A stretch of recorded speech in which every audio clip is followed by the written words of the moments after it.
Este programa, decorrente do edital de chamamento público para a seleção de produções audiovisuais, número 001/2022, RTVE, é uma produção independente e todo o conteúdo veiculado é de inteira responsabilidade de seus idealizadores.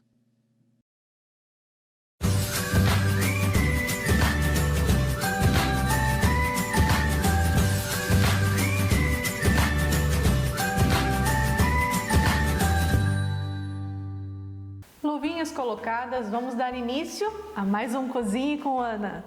Ana, qual o prato que você vai preparar hoje? Então hoje, Lilian, nós vamos fazer risoto. O risoto ele é de origem italiana, é isto?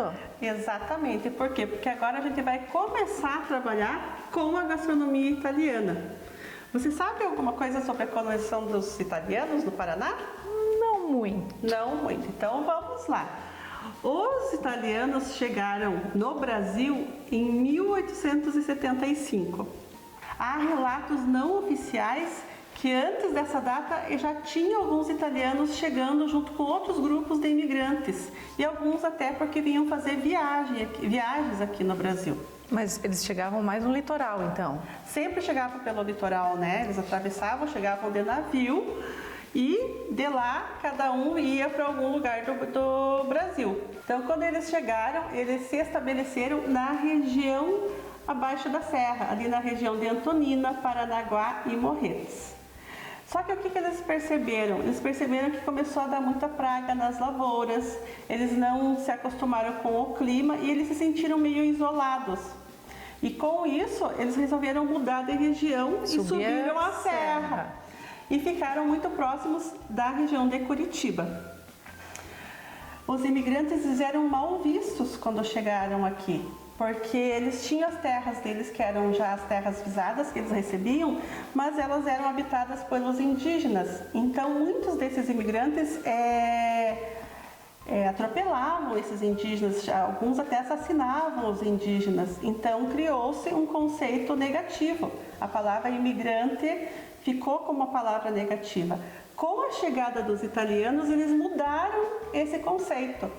Quando os italianos chegaram, eles trouxeram civilidade, porque mudou o conceito, porque eles são extremamente trabalhadores, honestos e são muito religiosos. Então, isso fez com que o conceito mudou e isso foi muito bom para o nosso governo. Ana, e tem um bairro em Curitiba, né, que é Santa Felicidade, que é da colonização italiana, é isto? Sim, Santa Felicidade é famosíssima, né? Falou em comida italiana, todo mundo já lembra de Santa Felicidade. É um bairro onde ficaram muitos descendentes italianos e ali eles respeitam todas as tradições da Itália. Então tem muito restaurante com comida típica, eles preservam as tradições até das habitações, que é aquele telhado mais caído, mais deitado, né?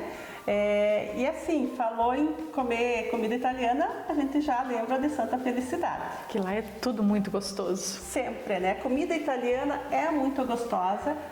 Ana, falando em gastronomia italiana, né? Eu sou suspeita em falar, porque eu amo massa, tá? A gente maneira um pouco, né? Porque, sabe, o corpo tem que...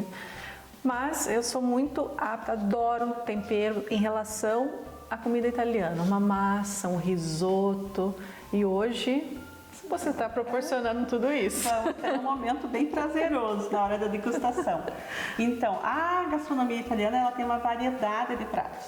É gigantesca e assim, por exemplo, está muito ligada a massas, ao risoto, mas tem um prato que é assim, que é mundialmente conhecido.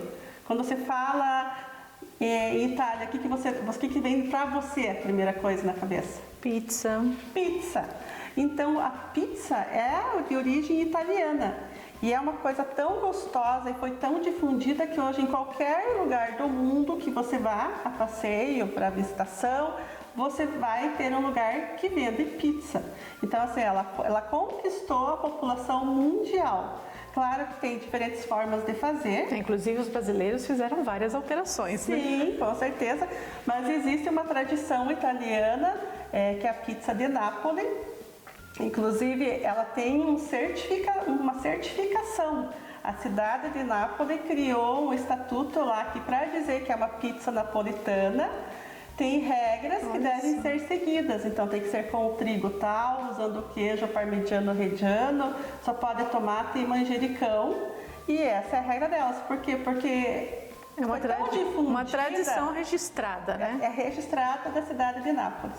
Então, assim, foi tão difundida que vai indo, né? E vai alterando-se as receitas e vai mudando. Então, chegou no momento que eles, não, mas isso não é mais a pizza napolitana. Então, eles resolveram fazer isso e registraram a pizza napolitana.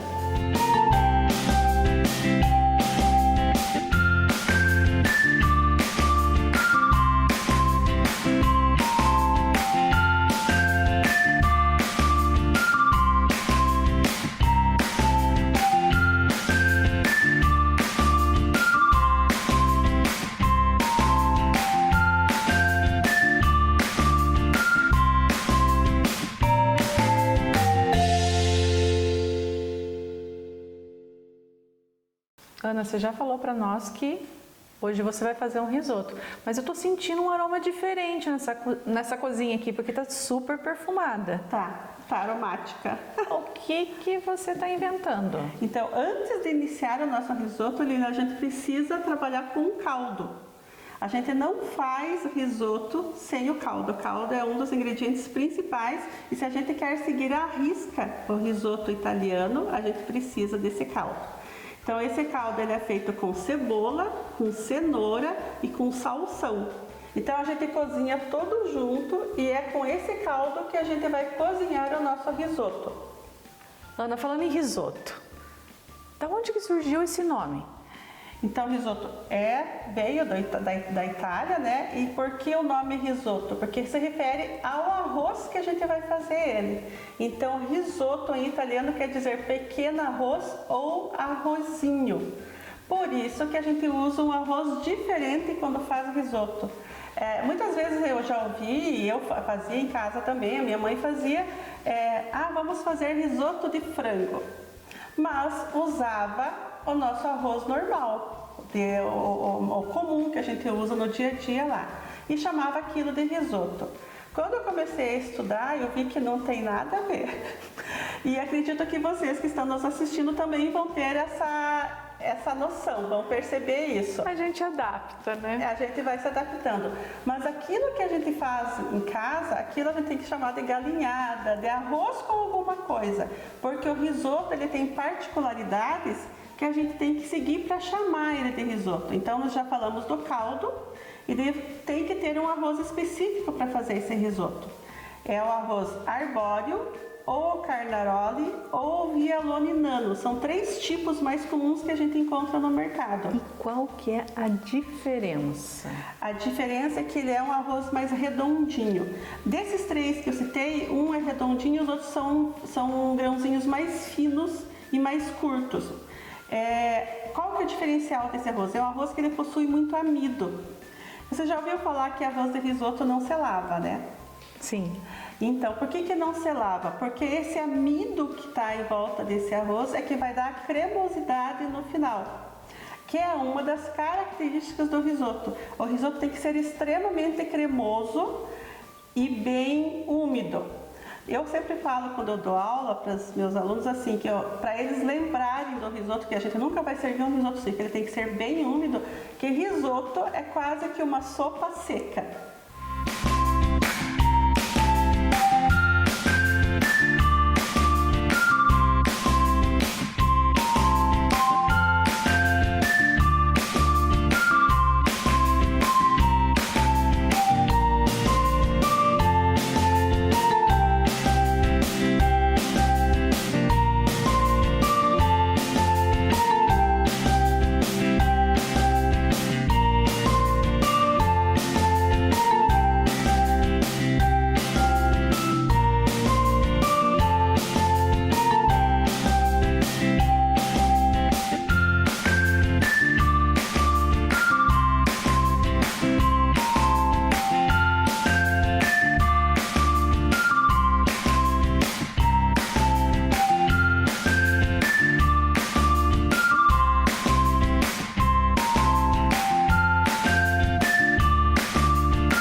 Ana, quando que eu sei que o caldo está pronto? Então, esse caldo ele tem que ferver, Lilian, pelo menos uns 20 minutos bem fervido, e você vai ver que observando esse aqui ele já está com uma cor mais amarelada. Se eu deixar ele ferver mais, ele vai evaporar e vai ficar mais concentrado esse caldo. Então esse caldo ele pode ser reaproveitado depois. O que sobrar do risoto, eu posso reaproveitar ele para fazer uma sopa, para cozinhar uma massa. Qualquer coisa que eu vá cozinhar que precise de um líquido saborizado, eu posso usar esse caldo. E assim, quanto mais eu deixar ele evaporar, mais consistente ele vai ficar. Mais consistente e mais saboroso ele vai ficar. Inclusive, eu sempre indico que você pode guardar ele em forminhas de gelo. E ao invés de usar o caldo industrializado para as suas preparações, você pode usar esse caldo que a gente fez naturalmente. E no caldo eu coloco o sal ou Nada. Não. Só os legumes que estão ali. Isso. Aqui hoje, no caso, a gente está usando o caldo de legumes para fazer esse nosso risoto. Mas, por exemplo, eu vou fazer um risoto de camarão, eu posso usar as cascas e cabeças de camarão para fazer esse caldo. Uma infinidade, né, Ana? Vou fazer um risoto com galinha, com frango. Eu posso fazer com carcaça de frango. Só sempre vou agregar a cebola, o salsão e a cenoura. E isso vai dar um sabor diferente para o meu risoto. É do mesmo jeito o risoto, eu posso usar uma infinidade de complementar ele, né? De sabores. De sabores. Eu posso fazer um risoto muito simples, básico, somente usando queijo, né? E queijo também, o queijo vai ser opcional. Normalmente a gente usa queijo parmesão. Já gostei desse assunto porque eu também sou louca por queijo? Louca por queijo. Vamos colocar todos os queijos ali agora. Eu também. Mas assim, hoje eu vou fazer um risoto de fungo, que é um cogumelo desidratado, com crisp de alho poró. Então assim, o legal é que a gente vai aprender a fazer a base desse risoto e depois a saborização, o recheio dele, você pode usar a sua criatividade. Você pode fazer risoto com as suas sobras de geladeira. Tá, agora vamos a um outro contexto. O risoto é italiano. Se eu usar vários tipos de ingredientes, eu saio da cultura italiana? Não vai sair desde que você esteja usando o caldo. Vai usar o arroz, que é o próprio. Então a base vai é o ser essencial. o arroz. Tá? Entendi. O recheio, você pode fazer qualquer tipo de recheio, qualquer tipo de sabor.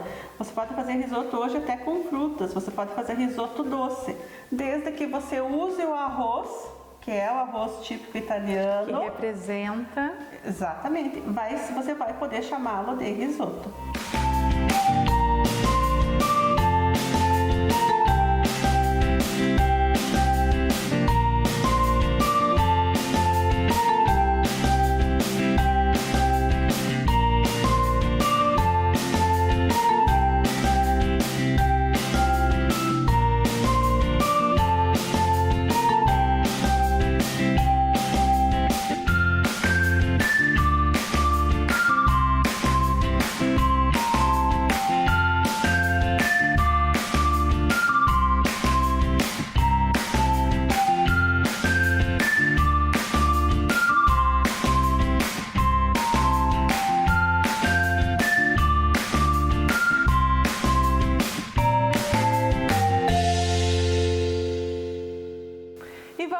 Rápido intervalo e na sequência vamos aprender a fazer esse delicioso risoto.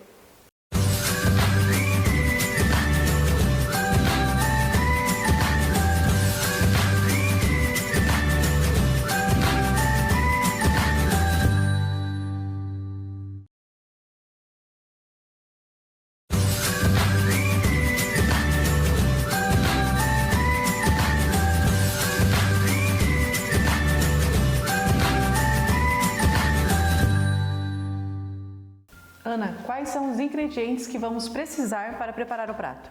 Então, Lilian, para fazer esse risoto, a gente já falou que precisa do caldo, né? Mas precisa de mais 4 ingredientes imprescindíveis para você fazer esse risoto. No caso, o risoto salgado.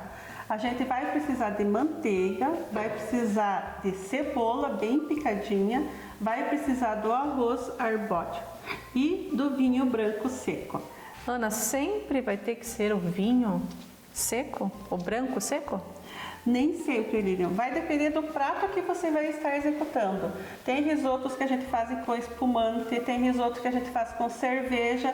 E não só o risoto, qualquer outra produção que você vai fazer na cozinha e pedir uma bebida alcoólica, você pode usar diversas bebidas alcoólicas para fazer esse prato. Então depende do gosto. Depende do gosto. Ou melhor, depende do prato, do que a receita te pede.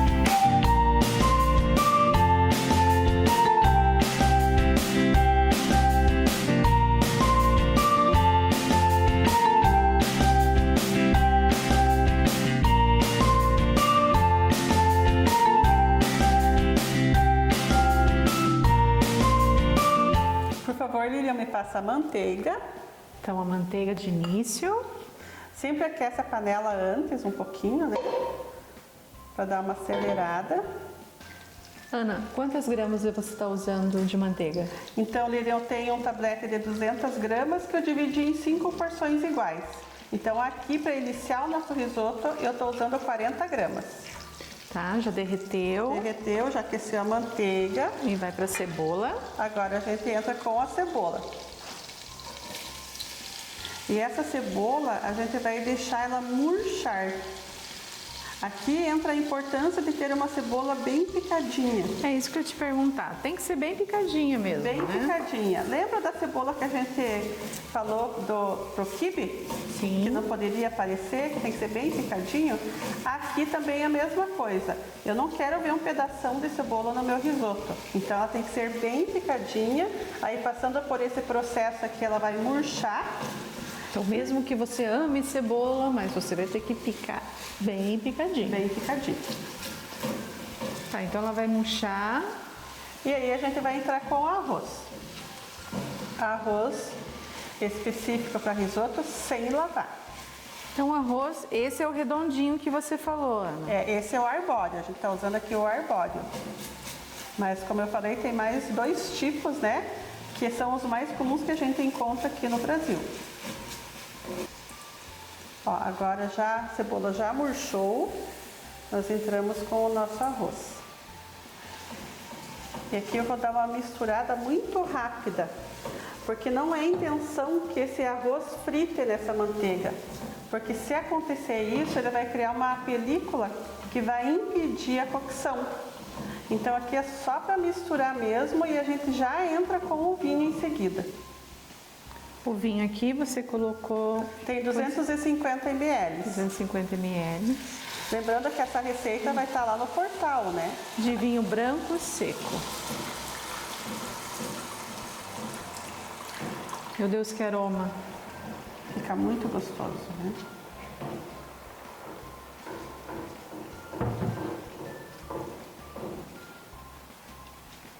Agora aqui a gente vai dar um tempinho para esse vinho evaporar. E aí nós vamos começar a colocar o nosso caldo. Um risoto para ficar pronto, ele leva em torno de 20 minutos. E aí vai ter uns segredinhos que a gente vai mostrar aqui. Ou melhor, segredinhos não, vamos dar dicas para você que vai fazer em casa depois. Eu já disse que ele vai levar em torno de 20 minutos. Quando eu vou fazer um risoto com carne, que é uma textura mais resistente, eu coloco esse recheio quando for carne, quando ele já estiver cozinhando durante 10 minutos. Aí essa carne vai amolecer até o final. Quando eu vou usar uma proteína branca, tipo frango, camarão, um salmão, um bacalhau, esse tipo de recheio vai entrar quase no final, vai entrar quando tiver 15 minutos. Então o risoto é um prato que a gente tem que ir controlando o tempo, certo? O que você ia me perguntar? Desculpe.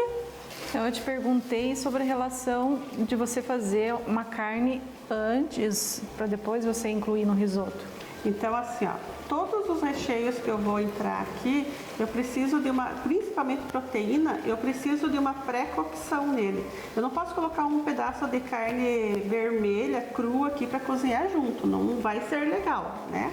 Então o que a gente faz? A gente, se for de carne, a gente sela essa carne antes e reserva. Se for frango, a mesma situação. Faz uma pré-cocção. tá? E quando for as proteínas brancas, a ideia é que ele não cozinhe demais. Por exemplo, se eu colocar um camarão aqui já no começo do meu risoto... Vai me falando, Ana, quantos que eu coloco? Pode ir colocando, então tem que ir cevando aqui agora o nosso risoto com o caldo. Eu não posso colocar um camarão aqui já no início desse processo, porque lá no final vai ficar aquele camarão borrachudo. Então, essa técnica de você colocar ele mais no final é uma maneira de dar o sabor, mas preservar a textura desse camarão, assim como do frango, né? E a carne, por ser mais resistente, você coloca ela um tempo um pouco antes. Então, resumindo, o risoto ele tem que ser preparado e feito certinho em relação aos minutos dele. Com 10, com 15, com 20. Eu normalmente faço aqui, já com um cronômetro ou de olho no relógio, cuidando do tempo. Claro que esse tempo pode variar, porque vai depender da marca do arroz que você vai comprar. Às vezes tem uma marca diferente que demora um pouquinho mais ou demora menos.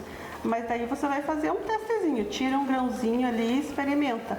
O risoto, o tradicional, tem que ser sempre al dente. Os italianos gostam de risoto que o miolo do grão esteja bem resistente ainda. Então, só que aqui no Brasil, se a gente servir um risoto al dente, como os italianos exigem... Vamos dizer que está cru. Exatamente. Os clientes vão devolver o prato dizendo que ele está cru. E esse movimento circular que a gente fica fazendo aqui, ó, a gente está estimulando o grão a soltar amido. Por isso que quando a gente faz risoto, você não pode parar de mexer. Esse movimento circular, a gente estimula ele a soltar o amido, e por isso que lá no final, junto com o queijo e mais a manteiga, ele vai ficar bem cremoso. Já estou imaginando fazer ele com outros ingredientes, Ana. Então, existem várias, são inúmeras possibilidades. Como eu disse, dá para fazer com sobras de geladeira, né? Então, dá para fazer risoto só de legumes, dá para fazer risoto de linguiça, risoto com bacon, risoto com sobras de carne assada.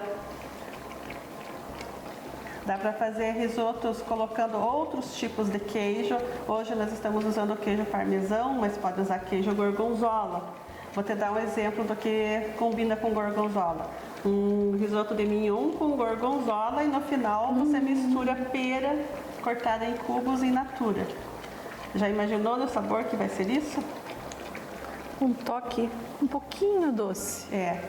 Dá um contraste. Pera combina muito com gorgonzola. Ó, aqui eu já posso colocar o cogumelo. Esse cogumelo eu estou usando o fungo. Eu hidratei ele no vinho. Ana, fale um pouquinho do fungo desse cogumelo. Então, hoje eu optei por usar o fungo, porque eu particularmente gosto bastante, e é um cogumelo que a gente acha no mercado com facilidade. Mas os cogumelos, existem inúmeras variedades de cogumelo. E eles são extremamente saborosos. Pode colocar mais líquido aqui. Extremamente saborosos. Você sabe que a gente, na nossa língua, ela consegue perceber 4 sabores básicos, né? O azedo e o salgado, o doce e o amargo. São 4 sabores. Mas agora descobriu-se que a gente pode chegar a um 5º sabor, que se chama umami, que é uma mistura de todos, é uma coisa assim indescritível, é uma explosão de sabor que chega até o cérebro. Totalmente desconhecia. Exatamente. Então, o cogumelo é um dos ingredientes que possui esse 5º sabor chamado umami. Ele tem esse poder de realçar os pratos em que a gente usa. Que usa ele como insumo, né? E ele pode ser usado em tudo também, né? De diversas maneiras. Uhum. Ana, então, sobrou o alho poró. O que você vai fazer com ele? Lembra que eu falei que a gente ia ter um risoto de fungo com crisp de alho poró? Então, eu vou pegar essas tirinhas de alho poró, e vou fritar eles em gordura bem quente, que a gente chama de fritura por imersão.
Aqui nós temos o legítimo risoto italiano, hoje saborizado de fungo seco com crisp de alho poró. Eu espero que você goste. E nós chegamos no nosso melhor momento, né, Ana? Com certeza, essa é a hora da degustação.